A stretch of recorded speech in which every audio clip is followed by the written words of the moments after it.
Today, while completing the Upper Market neighborhood, I'm going to answer the 5 questions I get asked most about my Bike Every Hood channel.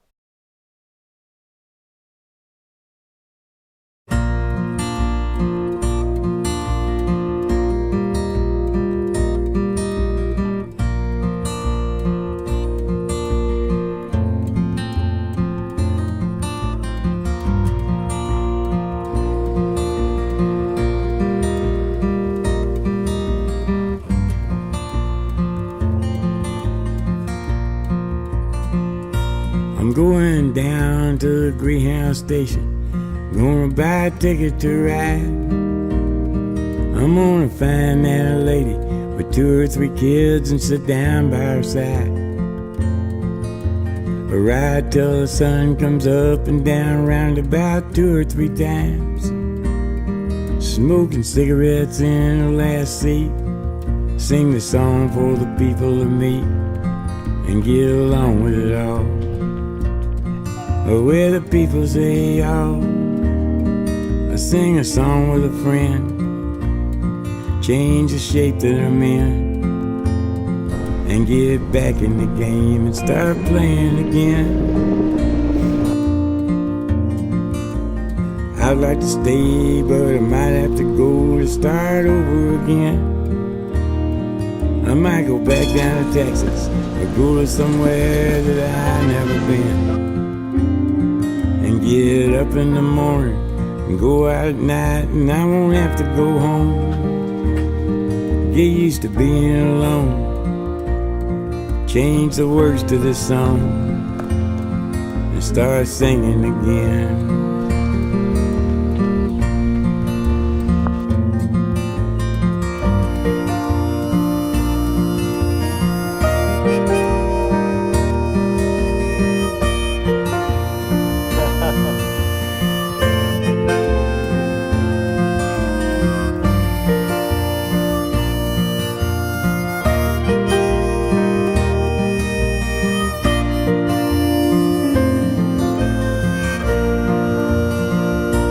I'm tired of running around looking for answers to questions that I already know. I could build me a castle with memories just to have somewhere to go. Count the days and the nights that it takes to get back in the saddle again. Feed the pigeons some clay, turn the night into day, and start talking again when we know what to say.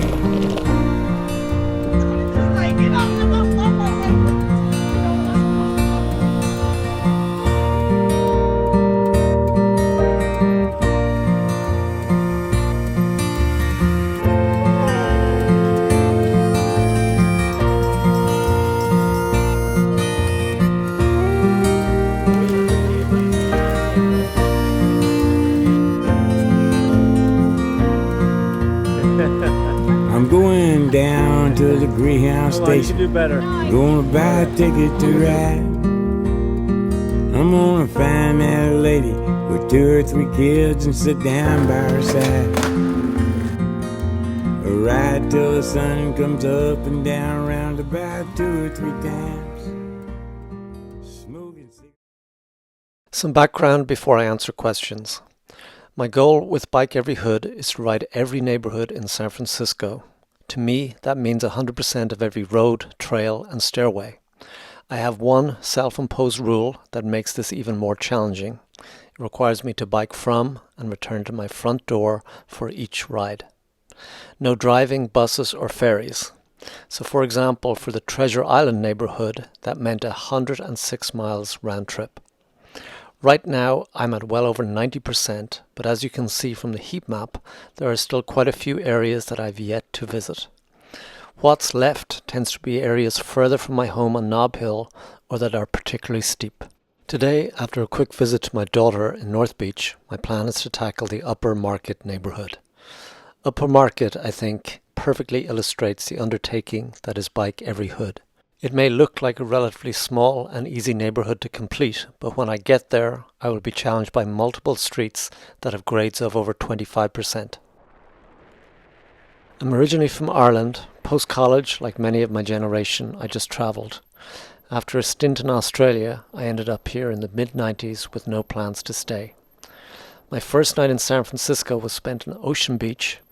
After that, I got a studio apartment in the Tenderloin.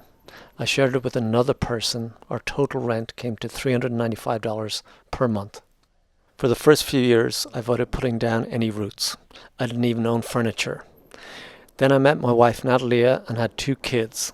Both grew up on Nob Hill and went to school at St. Peter and Paul in North Beach and high school at Lick Wilmerding. I've always been a cyclist since I grew up in rural Ireland.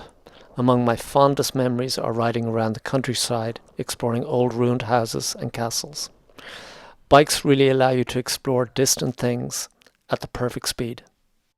When I got to San Francisco, I was immediately drawn to the fact that perhaps, just like Ireland, you can still very much feel the past. The 1906 earthquake, the beats, the hippies, the summer of love, all feel very much still part of life here. William Faulkner's famous quote, "The past is never dead, it's not even past," rings more true in San Francisco than any other city I've been to in the United States. As an example, the building I live in today dates back to the 1910s. This picture was taken in 1907, just a year after the Great Earthquake. The rubble in the foreground is where my apartment building is located today. I'm fascinated to know what was there before the quake and who might have lived there. Another example, this was taken on my block in 1915. That's 111 years ago. While their clothes are old-fashioned, the scene really isn't that different from today. It's just a father proudly showing off his daughters. Is it too early for a beer? Do you want a coffee? No, I'm gonna go. I'll just go on by. Love you. How you doing? Scared me. From the moment I arrived here, I've been fascinated by the city. I've traveled all over this country, and as I've said before, in my opinion, San Francisco is America's crown jewel. There's a whole list of things that make it special to me. I particularly enjoy its old bars, old movie theaters, and anything counterculture related. I also developed my Mexican food fixation here. During the pandemic, like many of us, I had time on my hands, so I decided to formalize what I had already been doing for many years. I came up with the idea of biking every neighborhood, since San Francisco is particularly known for its different and diverse neighborhoods. In early 2021, I completed my first of 119 neighborhoods, Nob Hill. In true San Francisco fashion, while it was only 21 miles, it also had nearly 3,000 feet of elevation gain. I wasn't sure if I'd find the whole project monotonous, but in fact the opposite is true. It's like meditation, riding and exploring the streets and hills of San Francisco at a slower pace. It also offers a nice contrast to my faster, long-distance rides where I don't really have too much time to stop and explore. Since 2021, almost every Sunday I head out to explore a new neighborhood. Before I ride, I typically spend a few hours researching the points of interest for the neighborhood. The particularly great thing about San Francisco is how different each neighborhood is. The city's unique topography meant that residents tend to stay local, which resulted in each area developing its own distinctive flavor. If I had to choose a favorite, it would be North Beach. I know I'm biased, however, I love the history, and there's so many special bars and cafes like Mario's, Specs, and Cafe Trieste, to name just a few. Washington Square is also my favorite park to hang out in the city. Much credit has to be given to the North Beach community, who have been successful in fighting off developers who have gentrified other neighborhoods. A very close runner-up to North Beach is the Mission.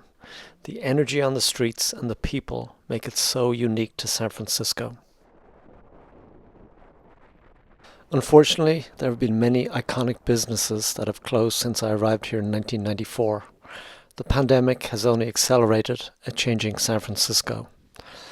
I will limit myself to just 2 institutions. The first is obvious if you watch this channel regularly. The second I've never mentioned before. To me, the loss of Anchor Steam is like Dublin losing Guinness. Anchor dates back to 1896 and was the originator of craft beer in the US. I lived in Potrero Hill in the mid-90s, not far from their brewery.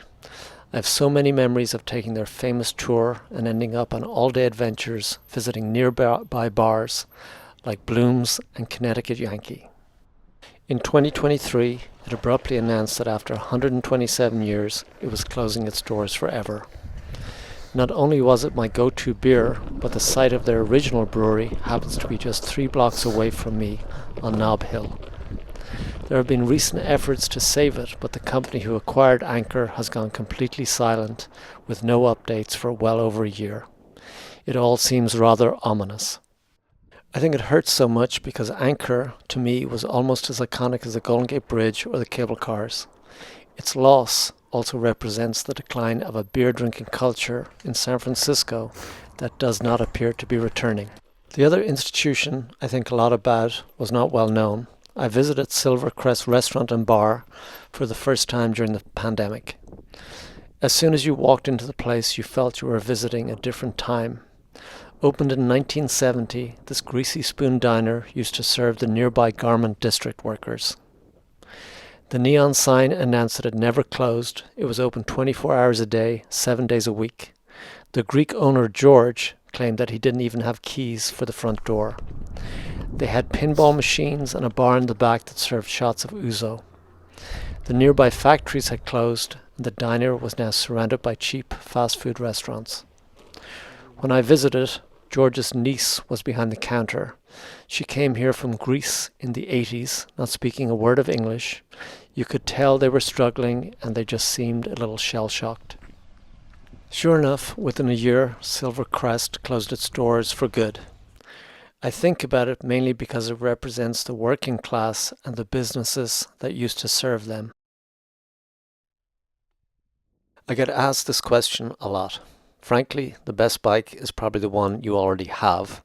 However, if you had to buy one, I would say it needs to have 3 important attributes for San Francisco. Firstly, climbing gears are a necessity. Secondly, wide tires are preferred for the rough roads and trails. And finally, some type of puncture-resistant tires. My go-to bike is my Mosaic all-road bike. It has all the attributes that I mentioned, including tubeless tires. Maybe to illustrate the point further, my 1978 Melton, while beautiful, is completely impractical for San Francisco. It fails on all 3 of my requirements. It only has 1 gear, has narrow tires, and is constantly getting flats.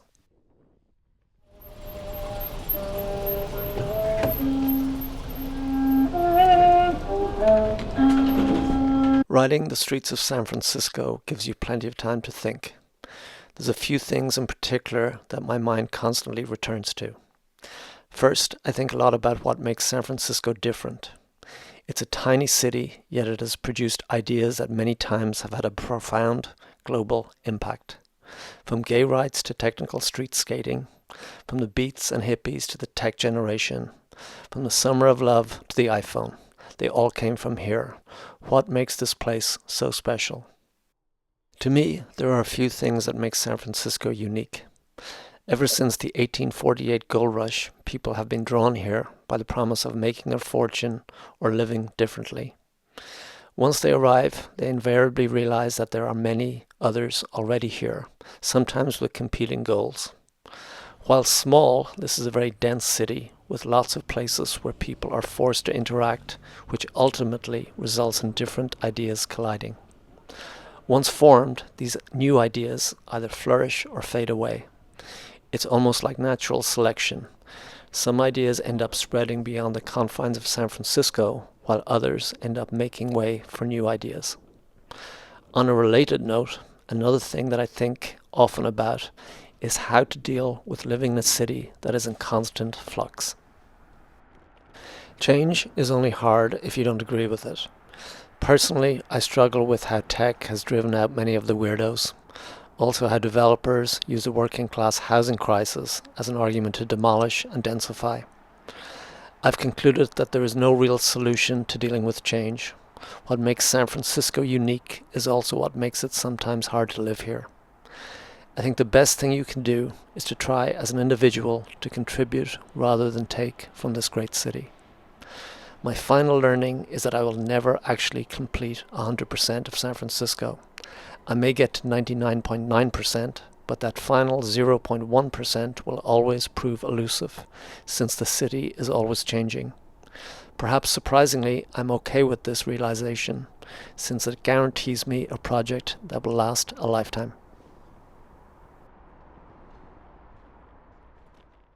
If you've made it this far, please like and subscribe. Also consider joining our Bike Every Hood Strava Club. Our next club ride is San Francisco's 7 Best Humans. Thanks for watching.